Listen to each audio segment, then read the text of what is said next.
اهلا بيكم. ليام دي نجم النجوم اللي مسيطر على كل مصر تقريبا، وكلهم بيكتبوا عنه في السوشيال ميديا. هو الجيوب الانفيه. جو صعب، حر رهيب، رطوبه عاليه. الناس في الفتره طبعا ايام التراب بتبقى افظع، بس برضو الايام دي مش مريحه. بس في علاقه، هل في علاقه بين الجيوب الانفيه والشخير؟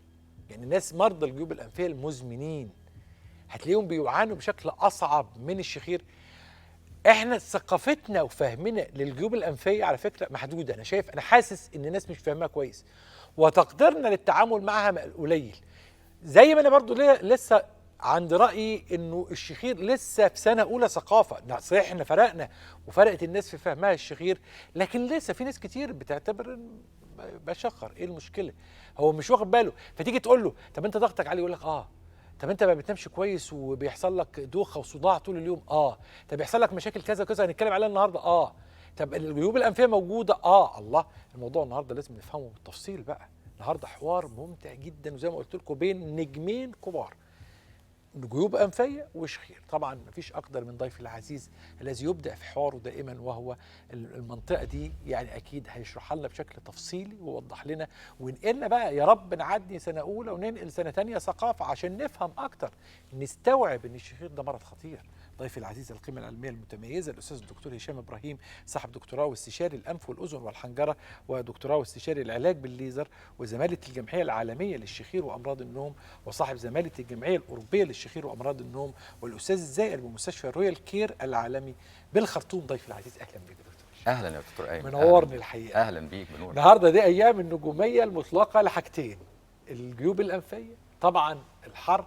هل بالمناسبه بقى سؤالي، وانا كنت هسال حضرتك عن الجيوب الانفيه والشخير، بس انا اسال حضرتك هل الشخير بيزيد في فصل الصيف في الحر ولا لا؟ ده السؤال الثاني، بس الاول نربط الجيوب الانفيه بالشخير. طبعا الجيوب الانفيه اليومين دول مع موجه الحر الشديده اللي احنا فيها مشكله كبيره جدا جدا جدا. اما بنيجي نقول كلمه جيوب انفيه فهي جيوب وجوه مرتبطه بالانف.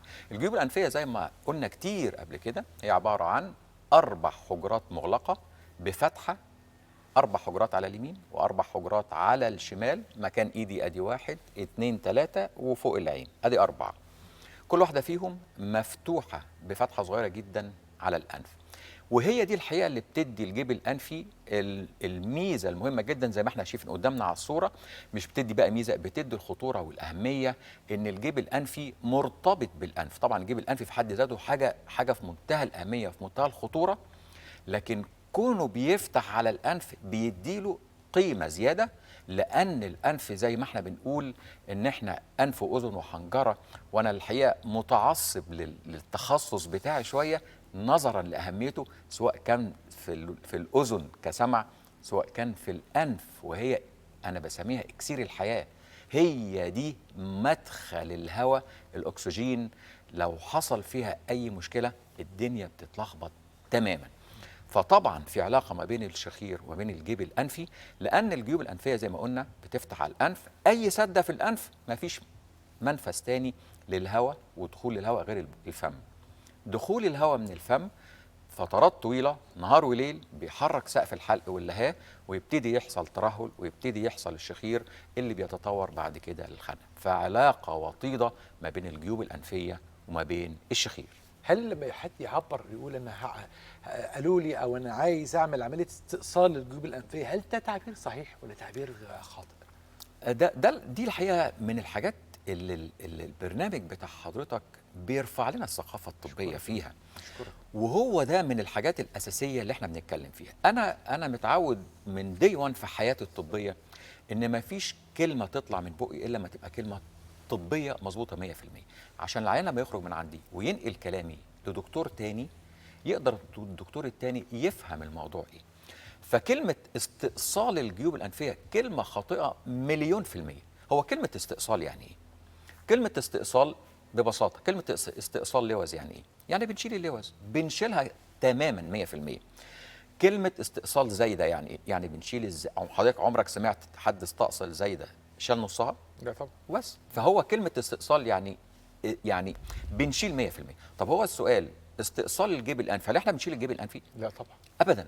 فكلمه استئصال كلمه خاطئه 100%، ولكن للاسف الكلام الدارج حتى بقى مش، انا اسف ان انا اقول ان كتير جدا من الميديكال فيلد بتاعنا بيقولها، وده انا الحقيقه باخد عليه. لكن لما نيجي نشوف العمليه الجيوب الانفيه بنسميها ايه بالانجليزي؟ بنسميها functional endoscopic sinus surgery. يعني ايه؟ يعني ازاله المشاكل اللي جوه الانفي ورجوعه للحاله الوظيفيه الطبيعيه بالمنظار جوه الجيب الانفي. جوه الجيب الانفي. اذا انا ما بستأصلش جيب انفي خالص. انا كل اللي انا بعمله ان انا بشيل الزوائد، اذا كان في زوائد لحميه بشيلها، اذا كان في صديد بشيله، اذا كان في اورام بشيلها، اذا كان في اي التهابات بشيلها، ولكن بحافظ، ودي نقطه في منتهى الاهميه، بحافظ على الوظيفه بتاعت الجيب الانفي. وده يرجعني لسؤال مهم، هو ايه وظيفه الجيب الانفي؟ وظيفه الجيب الانفي هو جيب بيبقى فيه الضغط بتاعه زيه زي الهواء اللي احنا فيه وزي الانف. لو حصل مشكله الضغط بيزيد، لكن هو السؤال الاهم، وظيفه الجيب الانفي ايه؟ وظيفه الجيب الانفي من التعريف اللي انا قلته هو بيعمل حاجه مهمه جدا بنسميها نيزل كليرنس. كويس؟ نيزل ميكوزال كليرنس، NMC. تنظيف البطانه الداخليه للجيوب الانفيه. بالظبط كده. لا، هو الجيب الانفي بيعمل تطهير. بيطهر مجرى التنفس عن طريق افراز ميوكوزا، عن طريق افراز سكريشنز. تخيل حضرتك الجيب الانفي والانسجه بتاعت الانف بتفرز يوميا لتر سكريشنز عشان تنظف كل المجرى التنفس، بتشيل الاتربه، بتشيل الجراثيم، بتشيل اي حاجه عالقه. فوظيفه الجيب الانفي ووظيفه الاغشيه بتاعت الانف هي افراز مخاط ينظف المجرى التنفس. لو لخبطنا هذه الميكوزا او لخبطنا هذه الانسجه، اتلخبطت الدنيا تماما جوه الجيب الانفي وجوه الانف. فهي دي وظيفه الجيب الانفي. فعشان كده احنا دايما بنقول ان وظيفه الجيب الانفي ديا، واكتر دليل على كده ان احنا لما الجيب الانفي بيتسد سواء برد سواء اي حاجه، بتتلخبط المخاط بتاعنا، بيتلخبط سواء بيزيد او بيقل. عشان كده احنا لما بنشيل الغضاريف، استئصال غضاريف، وده برضو دي كلمه غلط، واحنا عملنا حلقه كامله عن الغضاريف. لو عملنا اي مشكله في الغضاريف، تضخم غضاريف او استئصال جزء من الغضاريف، اي حاجه من الحاجات دي، بيلخبط لي الجيب الانفي، بيلخبط لي الميكوزا، او بيلخبط لي الانسجه بتاعه الانف. الانف مهم جدا جدا جدا. تعالوا نشوف يعني ممكن نسمع الشكوى ازاي. كلمه حد عن مشكلته مع الجيوب الانفيه او مع الشخير هتبقى عامله ازاي. الكلام بتاع الناس مختلف عن كلامنا. تعالوا نسمع مع بعض. أنا اسمي عماد السيد عبد الرحمن، 55 سنة، مريض سكر وضغط. أنا بقالي 6 سنين كنت بعاني من التنفس، وتحس وبعدين كنت بتكلم، كل ما اتكلم مع حد احس ان عندي خنفان او عندي برد وزكام، حاجه زي كده. فرحت للدكتور، قال لي انت محتاج عمليه. ما حدش حتى قال لي محتاج عمليه، فانا كنت خفت، سبت بقى، مش قلت خفت، بقيت اخد مسكنات وبخاخات وحاجات زي كده. فرحت قعدت ادور على، يعني لما تعبت قوي قعدت ادور على حد يعمل لي العمليه ويكون اثق فيه. قابلت الدكتور هشام، عملنا كشف عليا وعملت فحوصات وعملت اشاعات.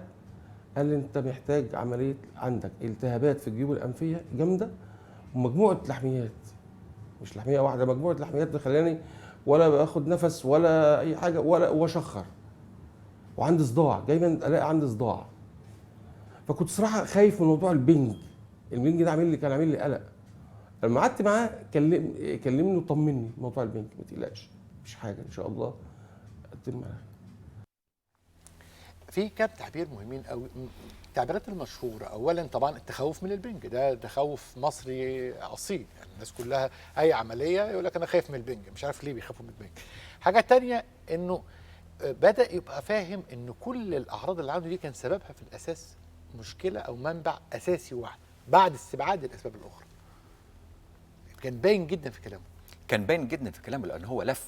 المشكله الجيوب الانفيه مشكله مزمنه، ومشكله اللحميات الجيب الانفي عندنا في الجيب الانفي مشكله بايخه جدا. المشكله الجيب الانفي مختفي، ما هوش زي عامل زي الانف، زي الحلق، زي الودن. بحيث ان انا ابص في الانف الاقي قدامي غضاريف، الاقي قدامي حاجز انفي. الحلق ابص الاقي لوز، الاقي اللسان، الاقي الاسنان. لكن الجيب الانفي شيء مختفي تماما، الى جانب ان اعراضه بتتشابه مع اعراض حاجات كتير جدا. اعراض الجيوب الانفيه ايه؟ صداع، سدة انف، ومخاط. مين فينا بيجي له دور برد؟ ما هو ده اللي انا فكرت بالظبط. فيه. هيفكر في 500,000 في 500,000 حاجه، واسهل حاجه كلمه جيب انفي. لكن انا عشان اشخص كلمه جيب انفي قلنا لازم 3 حاجات اساسيه، ما ينفعش ما نعملش حاجه منهم عشان نقدر نعرف. اصل بص حضرتك، عشان انا اعالج اعمل ايه؟ لازم اشخص. اذا ما كانش التشخيص مظبوط يبقى العلاج مش مظبوط. فهو طبعا لازم الشكوى بتاعته تبقى شكوى محدده جدا عشان نبدا نفحص ونبدا نعمل اشعاعاتنا ونبدا نشوف العلاج هيكون شكله عامل ازاي. الجديد في العلاجات ايه؟ الشيفر ماشين، ايه الحاجات الجديده؟ التكنولوجيا في الحقيقه في عالم الانف والاذن والحنجره كانت كريمه وسخيه جدا. تكنولوجيا الحقيقه احنا يعني انا مش عايز اقول احنا حظنا وحش ولا ايه، احنا النهارده نقدر نقول حجره عمليات الانف والاذن بقت مكلفه لدرجه غير طبيعيه. لا ده حظ حلو. حظ حلو. كم الاجهزه اللي احنا بنستخدمها النهارده بقى كتير قوي قوي قوي، وكلها بقت ابديتد يوم عن يوم. يعني احنا كنا طبعا الدايثيرمي ده من الحاجات الاساسيه في اي اوضه عمليات، لكن ابتدى يظهر بعده الراديو فريكونسي، ابتدى يظهر الليزر، ابتدى الكوبليشن. والحقيقه كل الاجهزه تبقى موجوده، كل حته فيها بنشتغل حاجه معينه، سواء جوه الجيب الانفي او سواء في الحلق. لكن الحقيقه الجديد النهارده في عمليات الجيوب الانفيه والشغل بتاعها طبعا الى جانب المناظير والكلام ده كله، النهارده جهاز الشيفر اللي حضرتك قلت عليه. جهاز الشيفر من اسمه هو عباره عن حاجه زي شيفر يعني بيحلق. لا، هو جهاز الشيفر هو جهاز حديث جدا زي اللي هو قدامنا، عباره عن بيبقى فيه كنترول، وبيبقى فيه يد من قدام. اليد دي بتاكل اللحميات، بتاكل الغضروف في منتهى السرعه، في منتهى السلاسه، في منتهى الاكيوريسي يعني الدقه، وبعدين وقت قليل جدا. والاهم من ده كله مفيش نزيف، والاهم من ده كله اللي اول حاجه قلناها بتحافظ على نسيج الجيب الانفي. طيب هو قبل كده كنا بنعمل ايه؟ لو في لحميات قبل كده كنا الجيب الانفي اول حاجه كنا بنعملها كنا بنفتح الجيب الانفي من تحت الشفه، عمليه اسمها كالدولو. كانت من زمان جدا، من 20 سنه ولا حاجه، كنا بنفتح من تحت الشفه وبندخل كحاته. تخيل كنا بنسميها بلايندلي كده، ولا منظار ولا اي حاجه، ندخل نكحت الجيب الانفي باللي فيه. كحت بلايند دي يعني كحت بدون عمياني بدون رؤيه.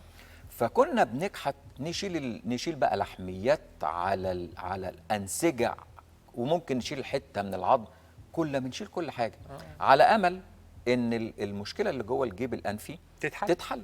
لكن للاسف مع تقدم العلم والبحوث والابحاث والكلام، اكتشفنا ان زي ما قلنا ان النيزل ميكوزال كليرنس دي، او هي فكره اهميه وظيفه الجدار بتاع الانف في الحاجات اللي بيفرزها مهمه جدا. فابتدت الامور تعلى شويه، لا بقى يبقى عندنا دلوقتي بدل ما كنا بنشيل بكحات ونشيل كل حاجه، بقينا نجيب حاجه زي الكماشه، بنسميها فورسبس، كويس، كروكودايل كده، نمسك بيه الجزء اللحميه ونشيله زي ما بيقولوا واحده واحده. العمليه دي كانت يعني لغايه وقت قريب كانت بتاخد مننا ساعتين، واحنا قاعدين نشيل في حتت لحميات حته حته. النهارده لما جه الشيفر زي ما شفنا، ده الشكل بتاع السن بتاع الشيفر، عباره عن حاجه بتلف بسرعه جدا، حاجه حاده جدا بتلف، فبتاكل اللحميات بطريقه سريعه جدا، فده بيقلل لي الوقت. خلاص، ما بدل العمليه بتاخد ساعتين بقت بتاخد نص ساعه. بدل ما بقى بيبقى في نزيف ما بقاش في نزيف. او الاهم حاجه بقيت اعرف اشيل جزء صغير جدا من اللحميات قدام عينيا، ما انا شايف بالمنظار، وفي نفس الوقت السرعه والدقه بتاعت هذا الجهاز. الجميل كمان في هذا الجهاز ان هو مش بس بيستخدم في اللحميات، بيستخدم في اي حاجه تاني. يعني الغضروف اللي احنا كنا بنشيل جزء منه برضه باي جهاز تاني، النهارده بقى يشيله بطريقه ادق بكتير جدا. دي شكل اليد بتاعت الجهاز اللي هو الشيفر. كويس. وبيبقى فيه من قدام زي يعني جزء معدن اللي في اخره المكنه اللي بتلف وبتاكل وبتنظف وبتشفط، بتعمل كل حاجه. هو شيفر حرفيا القاشط اللي بيقشط بالظبط. او ده طبعا صور للاجهزه عشان برضو تبقوا عارفين شكل الاجهزه دي عامله ازاي، لان مهم جدا في الثقافه ان انت تبقى فاهم شكل الجهاز. يبقى السؤال كيف بعد ذلك، او حكايه النص الثاني في الحكايه. احنا سمعنا النص الاول، لسه النص الثاني قبل ما نروح، لان احنا هنسيب الناس تسمع النص الثاني يعني. بس انا برضو عايز اسمع النص الثاني واسمع تعليقك قبل ما نختم، لان ده مهم جدا جدا انه الصوره تكتمل. الطب الحديث هو استماع جيد جدا لهيستوري المريض وتنفيذ لتكنولوجيا بانفستيجيشن منضبطه ينتج عنه نتيجه جيده. تعالوا نسمع مع بعض الجزء الثاني من الحكايه. عملت العمليه، بعد العمليه بساعتين انا خرجت ساعتين ونص. بعديها بعد ما خرجت من العمليه بساعتين او ساعه ونص حسيت اني باخد نفسي كويس، يعني مش زي الاول. وكنت خايف من الموضوع برضو اللي كانوا بيقولوا فتيل وحاجات زي كده وبتاع. لا، لما قال لي انا ركبت لك دعامات وبتاع، حتى انا مش حاسس بالدعامات في مناخيري، مش حاسس بيها، كنت ماشي بيها كويس وكل حاجه، مفيش حاجه. روحت بعد العمليه بساعتين ونص، عشت حياتي عادي، مفيش اي مشاكل. حتى نزلت الشغل بعدها بيومين على طول. بعد 10 ايام جيت للدكتور شال لي الدعامات. انا كنت خايف برضه من شيل الدعامات ده، احسب بقى في حاجه جامده للدعامات وبتاع. ما حسيتش حاجه ولا اي حاجه في الدعامه ولا اي حاجه ولا كلمه. بعد ما شلت الدعامه لا، حسيت بقى الدنيا ارتاحت قوي معايا، باخد نفسي. في البيت حتى بقيت ما بشخرش، حتى بسال المدام بعمل صوت، قلت لي لا مفيش حاجه. انت عملت ايه؟ قلت لها لا مفيش حاجه الحمد لله. بقيت اشم. الصداع كان دايما مسكني موضوع الصداع ده. دايما كنت حتى ما بحبش اروح عند حد انا عنده عشان صوت الشخير بتاعي، من ضمن الشخير. فالحمد لله رب العالمين بعد العمليه، انا بقى لي 15 يوم اعمل العمليه بس، ولا الحمد لله ولا في اي حاجه تانية من ناحيه ان التنفس كويس جدا، بشم. صداع ما فيش صداع الحمد لله رب العالمين ولا اي حاجه. انا بنصح ان شاء الله كل اي حد ما يستناش زيي. انا استنيت، قعدت 6 سنين 7 سنين عانيت. لا، اول ما يحس ان في حاجه من ناحيه التنفس او الجيوب الانفيه، لا يعمل عمليه على طول، هيرتاح. او يكشف ويشوف اللي الدكتور هيقول له ايه.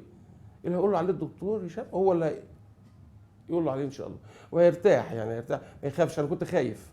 وبعدين انا ناسي لحضرتك ان انا مريض سكر وضغط، فدايما كنت عامل لي قلق السكر والضغط دايما في اي عمليه بيخوفوه من ناحيه السكر والضغط، ولازم مش عارف الضغط والسكر. لا الحمد لله انا عملت مع الدكتور هشام العمليه ولا كان ضغط، يعني الحمد لله. وحسيت ان الضغط اتظبط شويه، يعني بقيس الضغط لا انا حاسس ان هو اتظبط شويه كمان بعد العمليه والحمد لله. انا انصح اي حد ما يستناش زي بقى 6 سنين و7 سنين، يعمل العمليه ان شاء الله وياخد نفس ويلاقي الدنيا كويسه حلوه قوي زي الفل معاه ان شاء الله. قال كلمه اكتر من مره، كلمه انا خايف، وده تقديرا. لازم نقدر على فكره كلام الانسان لما يكون خايف، خصوصا لما يكون عنده سكر وضغط. السكر والضغط حقه ان هو يخاف حقيقه يعني. وكل ما انت هتبقى متفهم للكلمه دي ومقدرها كدكتور، كل ما الكلمه دي هتتراقص عند المريض. هي كل ما تحسسه ان انا مقدر كلمه انا خايف، كل ما هو الخوف بتاعه تبص ليه بيتلاشى بيتلاشى بيتلاشى. لو انت لومته على الخوف، الخوف هيزيد. لو انت لومته عليه الخوف هيزيد. انت نورتنا النهارده واسعدتنا بهذا اللقاء الممتع جدا جدا جدا. لكن الكلمه الاخيره ليك انت عشان تختم هذا الحوار المهم. تعليق صغير على الخوف. العيان دايما فعلا كلمه خوف للعيان دي انا ببقى ابريشيتنج جدا، وببقى يعني ريسبكتبل جدا لكل كلمه عيان بيقولها. كلمه الخوف دي لما عيان بيقول لي انا خايف اعمل عمليه، بقول له وانا كمان خايف. بس هو السؤال، الخوف ده هيوصلنا لايه؟ هل الخوف ده هيوصله ان هو يعمل عمليه؟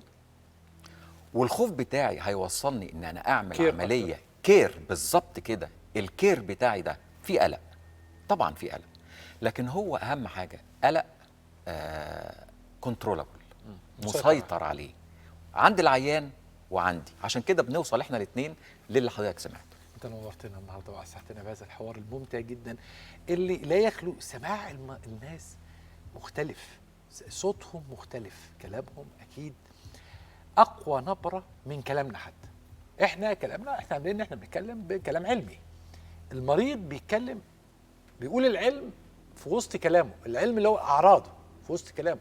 يعني هو دقيق عندما يدخل الاكسجين بكميه كويسه جدا الضغط فعلا بيبدا يتحسن. هو قال جمله هو مش دريان ان هي حقيقيه، الضغط فعلا بيتحسن. ان الشخير لما يختفي صوته الضغط فعلا بيتحسن.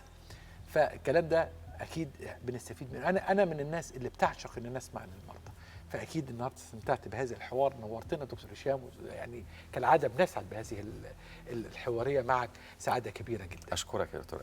ضيفي العزيز الاستاذ دكتور هشام ابراهيم، استشاري العلاج بالليزر وصاحب دكتوراه واستشاري الانف والاذن والحنجره، وصاحب زماله الجمعيه العالميه للشخير وامراض النوم وزماله الجمعيه الاوروبيه للشخير وامراض النوم، والاستاذ الزائر بمستشفى رويال كير العالمي بالخرطوم. كان ضيفي في واحده من حلقاتنا الراقيه جدا والمنفرده جدا، لانه الشخير لا احد يتحدث عنه في الوطن العربي غير الدكتور. خليكم دايما مع